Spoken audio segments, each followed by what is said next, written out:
Hello students. हम लोग discussion कर रहे थे ऑसिलेटर के बारे में। तो आज हम लोग देखेंगे RC phase shift oscillator using BJT. RC phase shift oscillator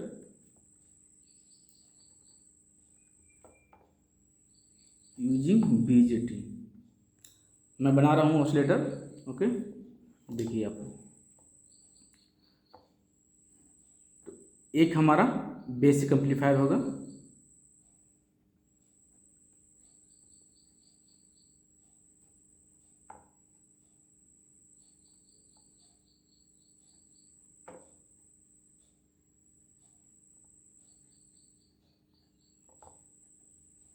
यहाँ सोचिए कि यहाँ पे इनपुट होगा कि नहीं होगा, ऑसिलेटर में इनपुट होगा या नहीं होगा। क्या सोचे? इनपुट नहीं होगा, यहाँ से इनपुट हम लोग नहीं देंगे। अब जो है आउटपुट कहाँ से लेते हैं हम लोग? यहाँ से लेते हैं। आउटपुट यहाँ से लेते हैं हम लोग। तो आउटपुट में क्या है? अब देखिए, हम लोग जानते हैं कि ये क्या है, कॉमन इमीटर एम्पलीफायर है। तो कॉमन इमीटर एम्पलीफायर का कितना होता है, फेज शिफ्ट कितना होता है? 180 डिग्री। तो मुझे चाहिए कितना फेज शिफ्ट? 360 डिग्री। तो कुछ ऐसा सर्किट यहाँ बनाएंगे, लगाएंगे और फिर उसको इनपुट में फीडबैक कर देंगे, जिसका फेज शिफ्ट कितना होना चाहिए? 180 डिग्री होना चाहिए। अब एक चीज़ और जान लीजिए कि अगर हम लोग एक आर और एक सी लेते हैं तो इसका टोटल फेज शिफ्ट होता है 90 डिग्री। फेज शिफ्ट 90 डिग्री होता है, लेकिन ड्यू टू सम नॉइस इसका फेज शिफ्ट अगर सर्किट में लगाते हैं तो रिड्यूस टू हो जाता है 60 डिग्री, 65 डिग्री के आसपास। ठीक है, तो मैं आरसी अगर मान लीजिए कि 60 डिग्री होता है तो 3 आरसी अगर लगा देते हैं हम लोग सर्किट में तो कितना हो जाएगा? 180 डिग्री हो जाएगा। वो एक अप्रोक्स वैल्यू में देखिए, एक पहले मैंने यहाँ आरसी लगाया, ये आर और ये सी, फिर मैंने एक आर यहाँ लगाया और सी यहाँ लगाया।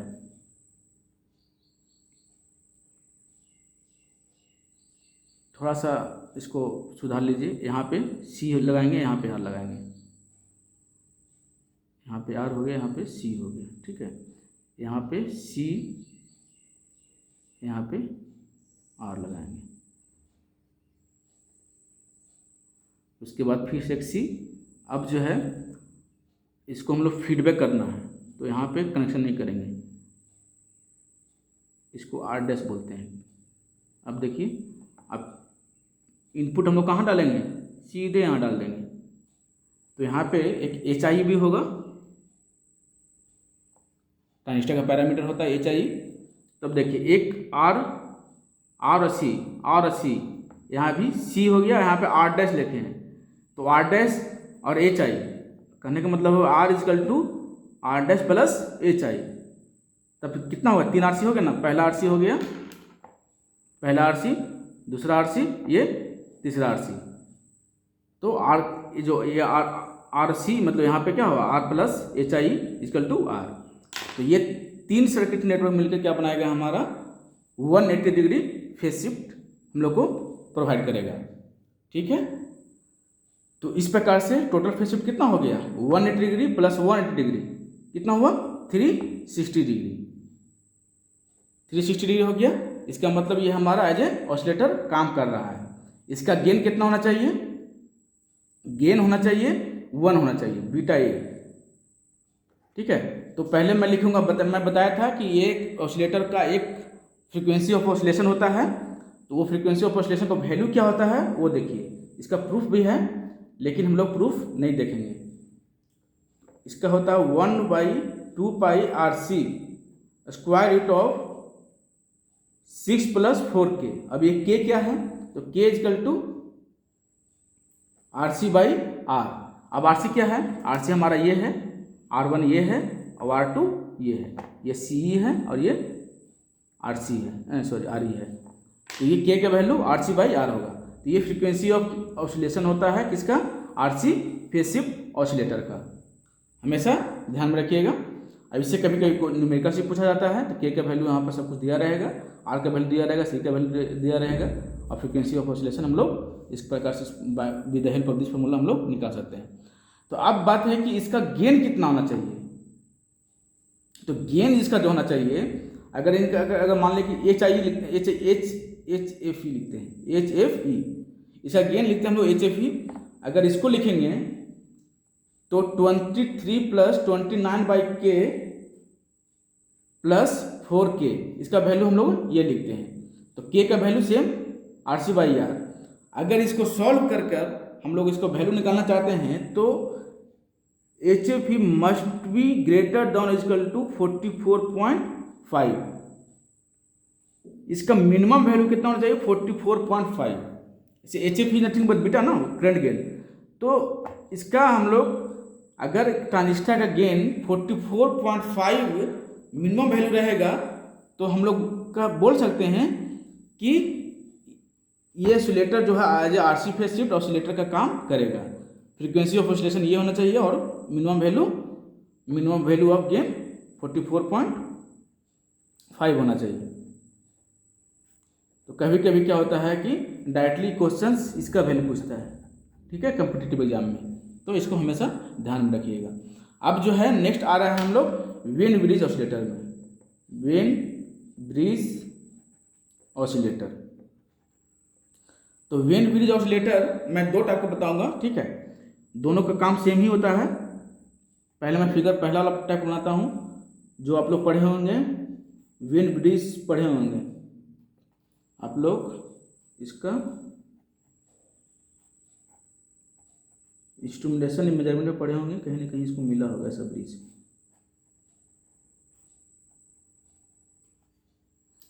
इसको बोलते हैं ओपेम माइनस प्लस, फिर यहां से उठा के यहाँ पर लगा दिए और यहाँ से मैंने आउटपुट से यहाँ पर लगा दिए। इसको बोलते हैं V0 आउटपुट। ये मान लीजिए R1 R2, इसको RC दोनों इस वैल्यू जो RC का वैल्यू इक्वल लेते हैं, ठीक। अब क्या, तो ये इसको ओपेम बोलते हैं। तो मैं इसका ओपेम के बारे में थोड़ा सा बता देता हूँ, डिटेल में नहीं ब्रीफ में बता देता हूँ। देखिए ये ऑपरेशनल एम्पलीफायर होता है। अगर इसमें फीडबैक नहीं डालते हैं तो इसका गेन इन्फिनिटी होता है। यहाँ पे माइनस, यहाँ पे प्लस होता है। जब इनपुट यहाँ डालते हैं तो इसको बोलते हैं इन्वर्टिंग एम्पलीफायर। और जब इनपुट यहाँ डालते हैं प्लस के पास, यहाँ पे भी इन डालते हैं तो इसको बोलते हैं नॉन इन्वर्टिंग एम्पलीफायर।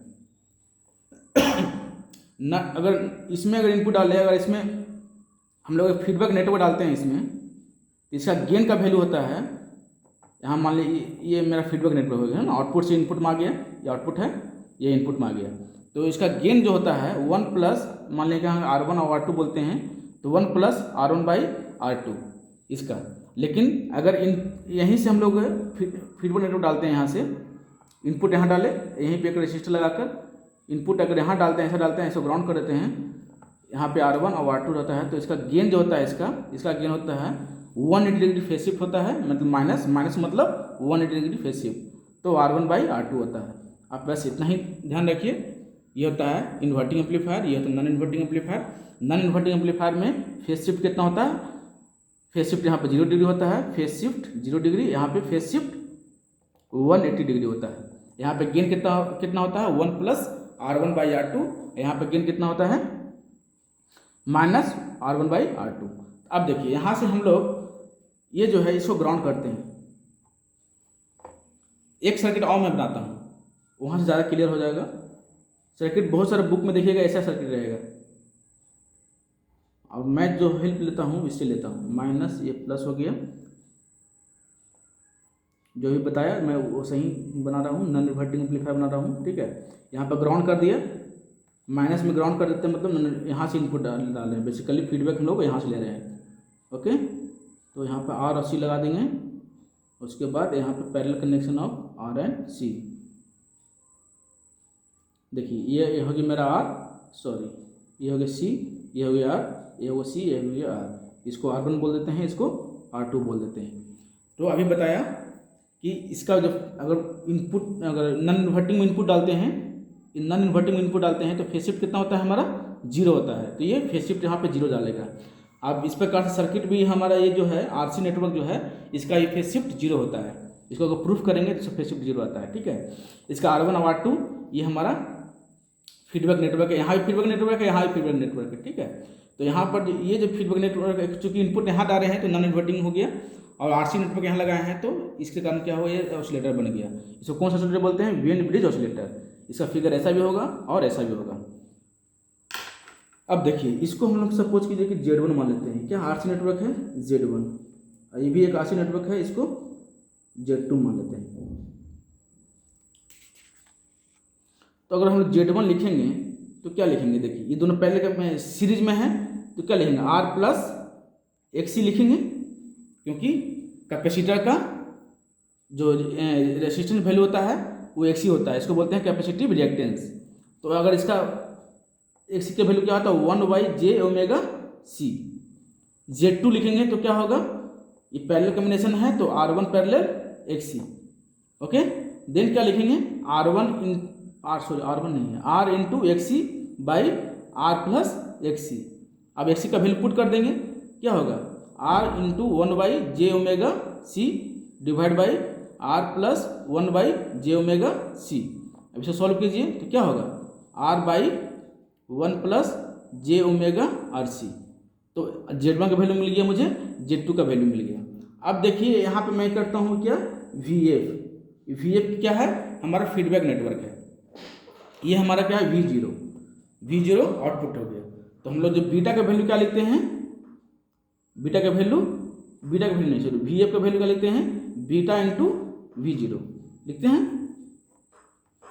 अब जो है मैं क्या करूँगा यहाँ पे, अब देखिए ये यहाँ एक वोल्टेज सोर्स है, अगर मान लीजिए आउटपुट का वोल्टेज सोर्स मान लेते हैं, और यहाँ पे VF है, ये आपका ग्राउंड है, तो ये वोल्टेज डिवाइडर मतलब वोल्टेज डिवाइड हो रहा है VF के पास, यहाँ का ये वोल्टेज आया, यहाँ भी गया और यहाँ भी गया, इसका मतलब यहाँ पे वोल्टेज डिवीजन हो रहा है। तो VF कैसे निकालेंगे, with the help of voltage division rule. देखिए तो अगर VF हम लोग निकालना चाहेंगे तो क्या कैसे निकलेगा, V0 into Z2 by Z1 plus Z2। फिर से देखिए VF क्या है, जो ग्राउंड में होता है पहले उसको लेते हैं ना।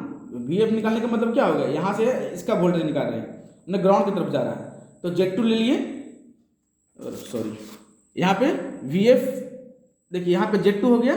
ये जो ग्राउंड होता है पहले उसको ले लेते हैं, क्योंकि VF का वैल्यू हम ग्राउंड यहाँ से ग्राउंड तक मेजर करते हैं। तो Z2 into V0 divide by Z1 plus Z2। अब इसका जो वैल्यू होता है मैं वो पुट कर दे रहा हूँ। या फिर एक लाइन और देख लीजिए, VF बाई V0। अब VF बाई V0 यहाँ से क्या निकलेगा, अगर VF बाई V0 करेंगे, VF by V0 nothing but beta. तो यहाँ पे हमारा क्या होगा, बीटा इजकल टू क्या बचेगा, Z2 by Z1 plus Z2। अब देखिए Z2 की वैल्यू क्या है, R/1 प्लस j⍵RC। तो R/1 प्लस j⍵RC, ओके।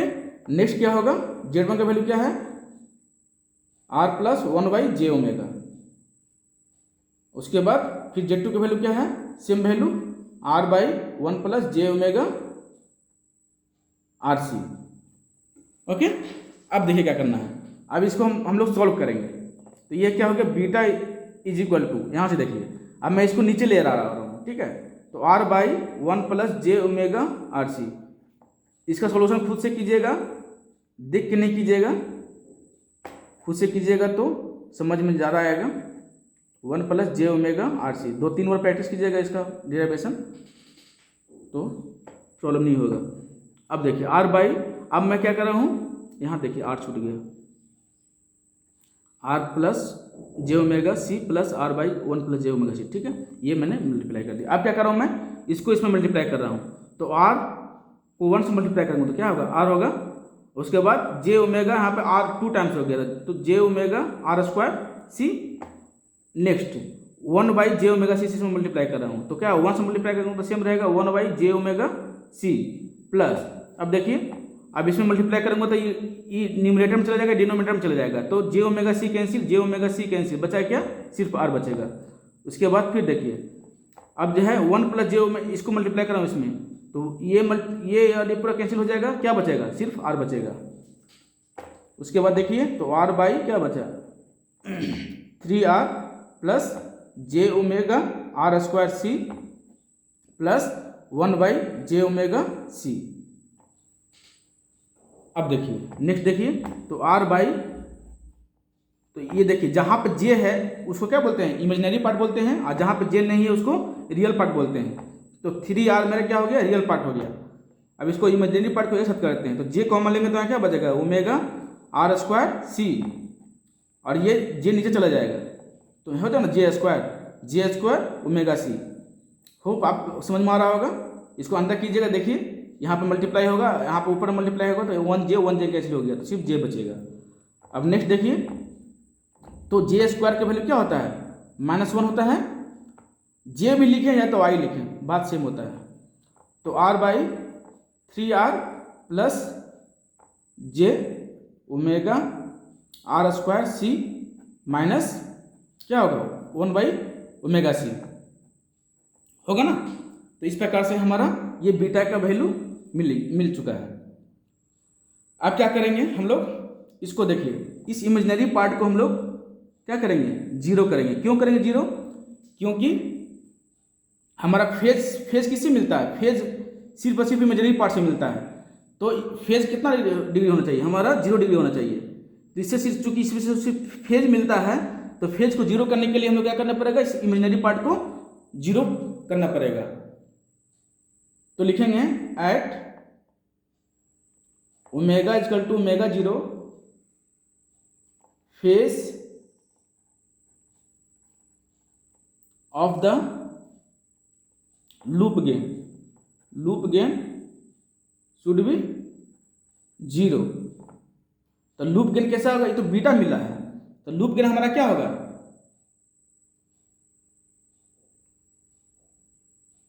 देखिए यहां से आर कैंसिल भी कर सकते हैं। ये जो आर बचा ना, इसको एक स्टेप में मैं और ले जाता हूं, इसको मैं एक काटता हूं, ठीक है, इसको आर कैंसिल कर देते हैं तो ज़्यादा बेहतरीन से बनेगा। आर कॉमन ले लेंगे तो क्या बचेगा, सभी में कॉमन ले लेते हैं, यहाँ पर बचेगा 3।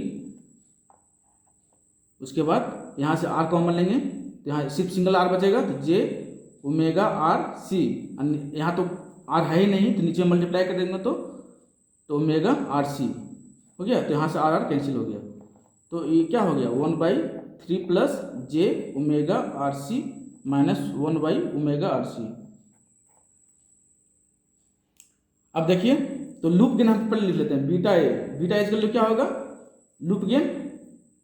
तो बीटा का वैल्यू ये क्या है, बीटा का ही वैल्यू है, तो लूप गेन क्या हो जाएगा, यहाँ पर ए मल्टीप्लाई हो जाएगा a/3 plus J omega R C minus 1 by omega R C. अब बताया मैंने क्या, सेम चीज होगा, यहाँ पर लिखिएगा at omega equal to omega 0 phase of the loop gain should be 0। Phase हमारा क्या होना चाहिए, 0 होना चाहिए। तो फेज 0 होने के लिए at omega equal to omega 0 phase हम लोग ऐसे लिखते हैं बीटा ए इक्वल टू 0। तो हमारा तो 0 होने के लिए क्या होना चाहिए, सिर्फ इमेजिनरी पार्ट को 0 करेंगे तो क्या होगा omega R C minus 1 by omega R C equal to 0। देखिए है ना, सिर्फ ये इस पार्ट को 0 करेंगे। ओके, अब देखिए तो omega R C is equal to क्या होगा 1 by omega R C equal to कर देंगे। अब यहाँ देखिए ऊपर में करेंगे तो अब at omega equal to omega 0 है, तो ओमेगा का वैल्यू ओमेगा 0 कर देंगे।